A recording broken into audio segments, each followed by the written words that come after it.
नमस्कार मित्रांनो, Konkan hotel recipe by Vishakha या आपल्या यूट्यूब चॅनलमध्ये तुमचं स्वागत असा। आज मी तुमका केळ्यापासून वेफर्स कसे बनवतात ते दाखवतले। तर चला रेसिपी सुरुवात करूया। होय, मी हिरवी 4 केळी घेतले। आता ही केळी आपण सोलून घेऊया पहिली। होय बघा, पहिलं असं देठ कापून घ्यायचं केळ्याचं आणि केळीक मधनं असं एक चीर द्यायचं आणि ह्या असा वरच्या बाजून सोलून घ्यायचा केळा बघा। ह्या केळा बघा कसा पटकन सोलता। ही केळी घेताना पिकी घ्यायची नाही, जर पिकी घेतलात तर ह्याचे वेफर्स मऊ होतले। होय बघा, सगळी केळी मी सोलून घेतलंय।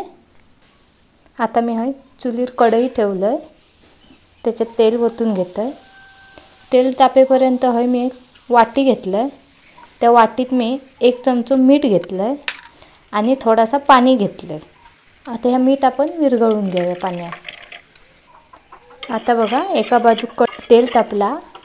आता मी त्याच्यात हे केळ्याचे वेफर्स टाकून घेत एक स्लायसर घेतलंय बघा केळ्याचं आणि त्याच्यावर आपण ह्या स्लायसरने केळ्याचे वेफर्स काढायचे। आता किंवा सुरीने असे कापायचे नाही, मग ते मऊ होतले। आता हे असे तेलात टाकून घेतो। होय बघा, केळ्याचे वेफर्स एका बाजून चांगले तळून झाले।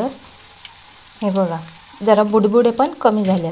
आता हे मी दुसऱ्या बाजून तळून घेते। आता ह्याच्यात मी मगाशी जे मिठाचं पाणी केलेलं ना, तर थोडासा हे मी टाकून घेते बघा।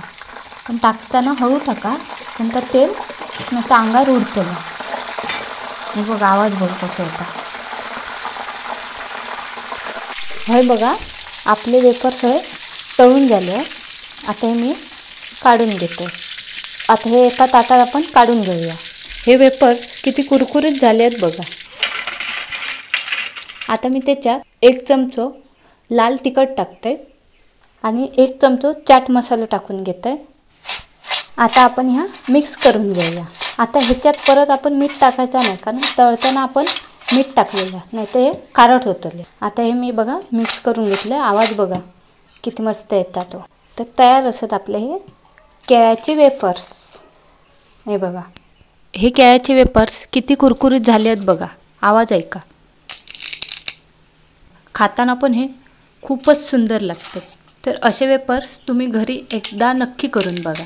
हे वेफर्स लहान मुलं आवडीने खातात। असे वेफर्स तुम्ही घरी करू शकता। हे केळ्याचे वेफर्स तुमका कसे वाटले तर कमेंट करून नक्की सांगा। आणि ह्यो व्हिडिओ तुमका आवडलो असत तर व्हिडिओक लाईक करा, शेअर करा, कमेंट करा आणि Konkan hotel recipe by Vishakha या चॅनलला सबस्क्राईब करू विसरू नका। परत भेटूया एका नवीन रेसिपीमध्ये। बाय।